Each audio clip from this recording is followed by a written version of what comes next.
Hello everyone. We're going to be reading chapter 41 of Genesis. And after I get done reading scripture, I will explain, what it means to me, what I think and stuff like that. But please do not lean on my understanding. Please trust in the Lord and seek Him for understanding and for guidance. I apologize for the air and everything. It's 90 degrees outside and it's hot, so I need to have the air on in the car. So again, I apologize for that.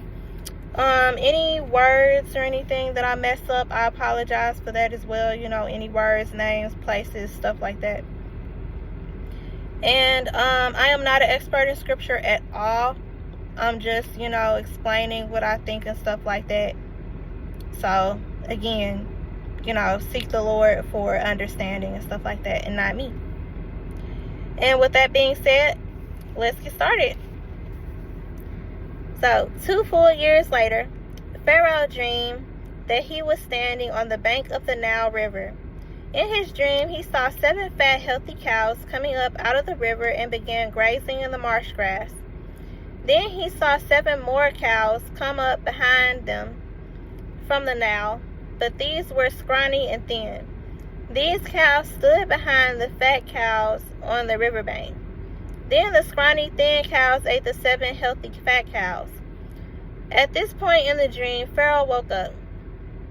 But he fell asleep again and had a second dream. This time he saw 7 heads of grain, plump and beautiful, growing on a single stalk. Then 7 more heads of grain appeared, but these were shriveled and withered by the east wind. And these thin heads swallowed up the 7 plump, well-formed heads. Then Pharaoh woke up again and realized it was a dream.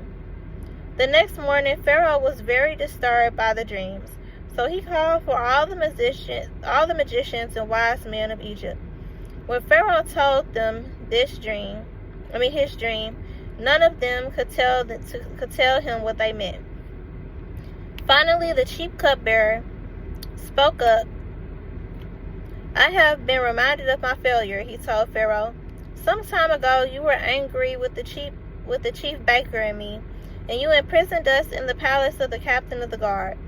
One night, the chief baker and I each had a dream, and each dream had its own meaning. There was a young Hebrew man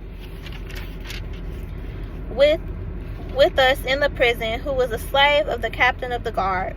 We told him our dreams, and he told us what each of our dreams meant, and everything happened just as he had predicted.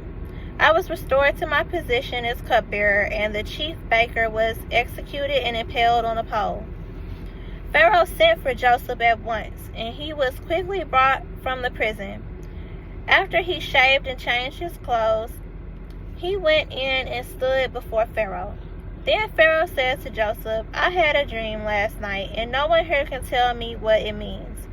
But I have heard that when you hear about a dream, you can interpret it." "It is beyond my power to do this," Joseph replied. "But God can tell you what it means and set you at ease. Okay.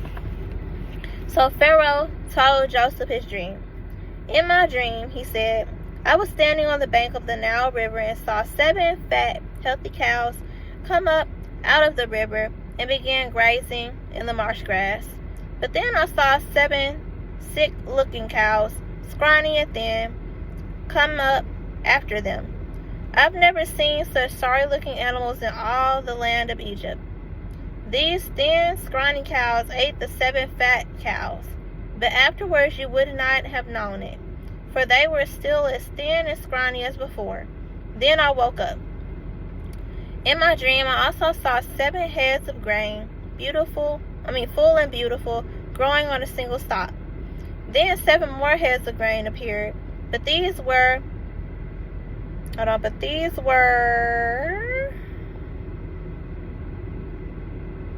blighted, shriveled, and withered by the east wind. And the shriveled heads swallowed the 7 healthy heads. I told these dreams to the magicians, but no one could tell me what they mean." Joseph responded, "Both of Pharaoh's dreams mean the same thing. God is telling Pharaoh in advance what he is about to do. The 7 healthy cows and the 7 healthy heads of grain. Both represent 7 years of prosperity. The 7 thin, scrawny cows that came up later, and the 7 thin heads of grain, withered by the east wind, represent 7 years of famine. This will happen just as I have described it, for God has revealed to Pharaoh in advance what he is about to do. The next 7 years will be a period of great prosperity throughout the land of Egypt. But afterward, there will be 7 years of famine so great that all of the prosperity will be forgotten in Egypt. Famine will destroy the land. This famine will be so severe that even the memory of the good years will be erased. As for having 2 similar dreams, it means that these events have been decreed by God, and he will soon make them happen. Therefore, Pharaoh should find an intelligent and wise man and put him in charge of the entire land of Egypt. Then Pharaoh should appoint supervisors over the land and let them collect 1/5 of all the crops during the 7 good years. Have them gather all the food produced in the good years that are just ahead and bring it to Pharaoh's storehouses. Store it away and guard it so there will be food in the cities. That way there will be enough to eat when the 7 years of famine come to the land of Egypt. Otherwise, this famine will destroy the land. Joseph's suggestions were well received by Pharaoh and his officials. So Pharaoh asked his officials, "Can we find anyone else like this man, so obviously filled with the Spirit of God?" Then Pharaoh said to Joseph, "Since God has revealed the meaning of the dreams to you, clearly no one else is as intelligent or wise as you are. You will be in charge of my court, and all my people will take orders from you. Only I, sitting on my throne, will have a rank higher than yours." Pharaoh said to Joseph, "I hereby put you in charge of the entire land of Egypt." Then Pharaoh removed his signet ring from his hand and placed it on Joseph's finger. He dressed him in fine linen clothing, and hung a gold chain around his neck. Then he had Joseph ride in the chariot reserved for his second in command. And wherever Joseph went, the command shouted, "Kneel down." So Pharaoh put Joseph in charge of all Egypt. And Pharaoh said to him, "I am Pharaoh, but no one will lift a hand or foot in the entire land of Egypt without your approval." Then Pharaoh gave Joseph a new Egyptian name, Zaphenath, something like that. I'm not finna struggle. He also gave him a wife, whose name was Anit. What? I don't know. Basically, he got an Egyptian wife, and she was the daughter of the priest of On. So Joseph took charge of the entire land of Egypt. He was 30 years old when he began serving in the court of Pharaoh, the king of Egypt. And when Joseph left Pharaoh's presence, he inspected the entire land of Egypt. As predicted, for 7 years the land produced bumper crops. During those years, Joseph gathered all the crops growing in Egypt and stored the grain from the surrounding fields in the cities. He piled up huge amounts of grain like sand on the seashore. Finally, he stopped keeping records because there was too much to measure. During this time, before the first of the famine years, 2 sons were born to Joseph and his wife, who was the priest of On. Joseph named his older son Manasseh, for he said, "God has made me forget all my troubles and everyone in my father's family." Joseph named his second son Ephraim, for he said, "God has made me fruitful in this land of my grief." At last, the 7 years of bumper crops throughout the land of Egypt came to an end. Then the 7 years of famine began, just as Joseph had predicted. The famine also struck all the surrounding countries, but throughout Egypt there was plenty of food. Eventually, however, the famine spread throughout the land of Egypt as well. And when the people cried out to Pharaoh for food, he told them, "Go to Joseph and do whatever he tells you." So with the severe famine everywhere, Joseph opened up the storehouses and distributed grain to the Egyptians. For the famine was severe throughout the land of Egypt, and people from all around came to Egypt to buy grain from Joseph, because the famine was severe throughout the world. And thus ends the reading of chapter 41 of Genesis.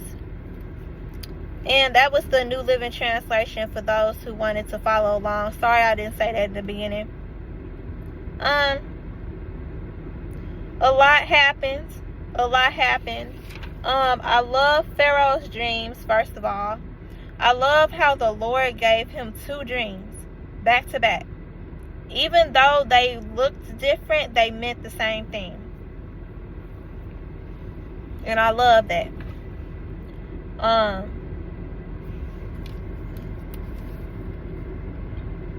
And I love how the chief cupbearer finally, realized that he made a mistake. That he just, forgot about Joseph when he came into power and stuff. But, he made amends for his mistake, And I like that. I love it when people realize that they made a mistake. Take ownership of that. Take accountability for their actions and actually try and, and fix it. So that's good.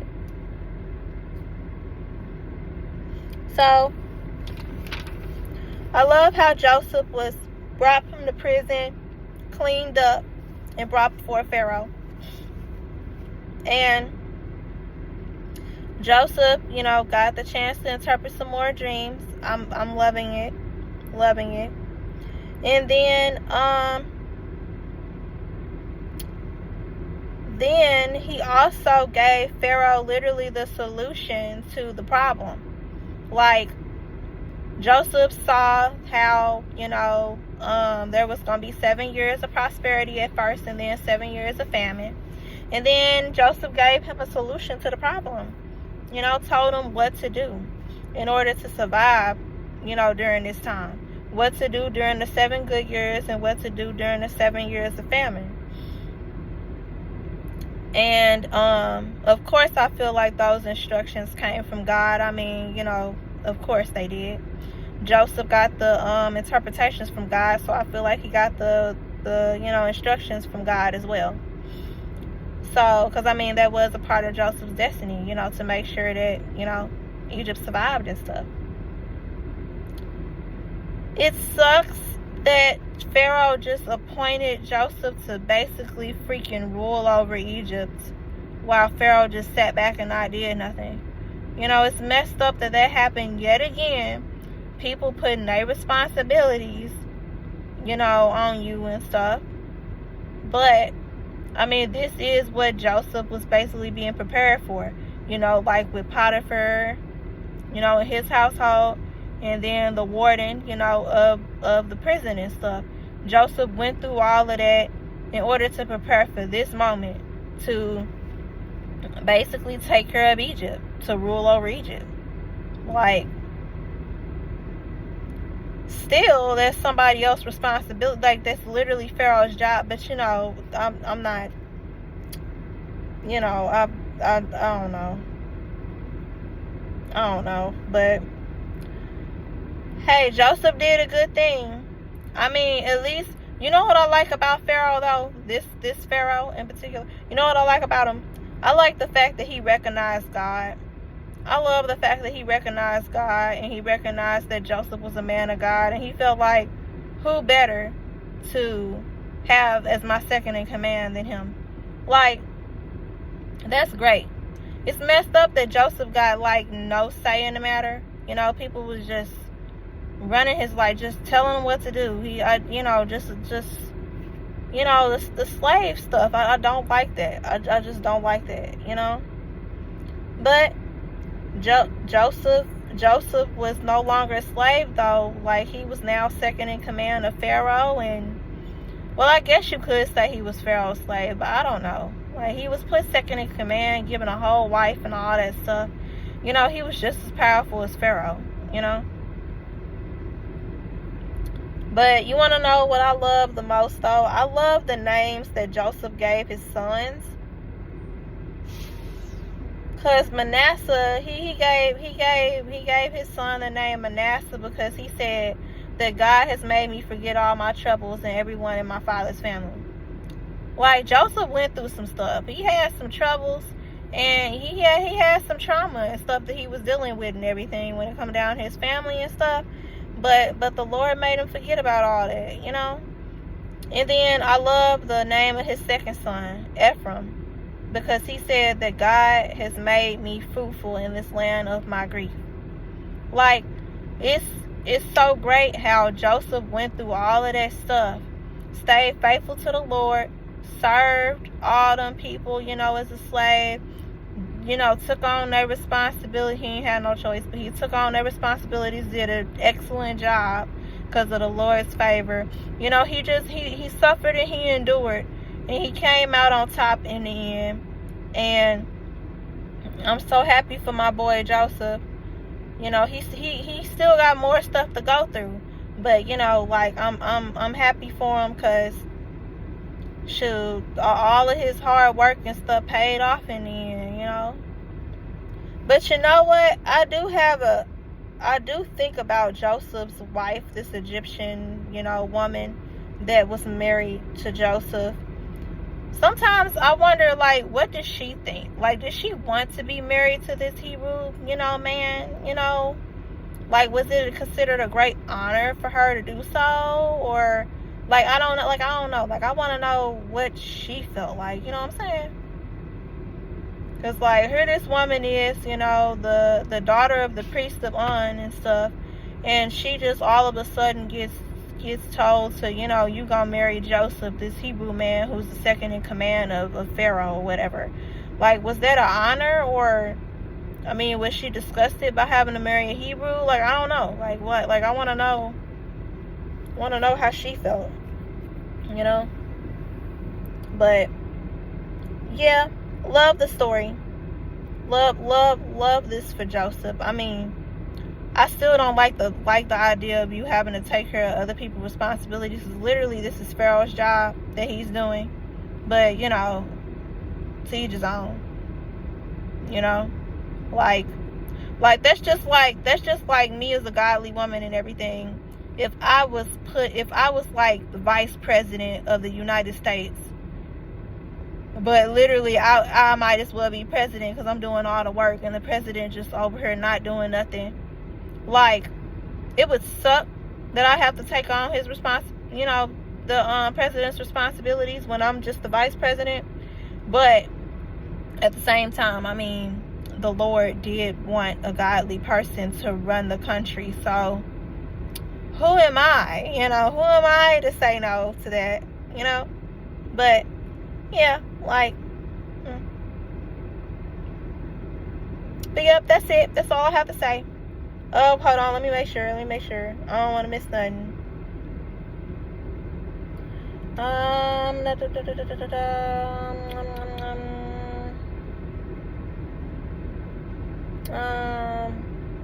Yeah, that's about it.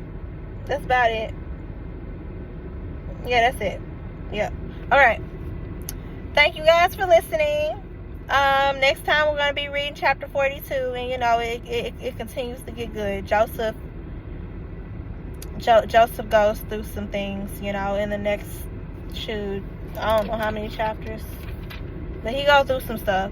We only got a few more chapters left because, you know, it's only 50 chapters in Genesis, so we almost done, y'all. But yeah, Joseph be going through some stuff next, so stay tuned. I love you, and Jesus loves you, and have a blessed day. Bye.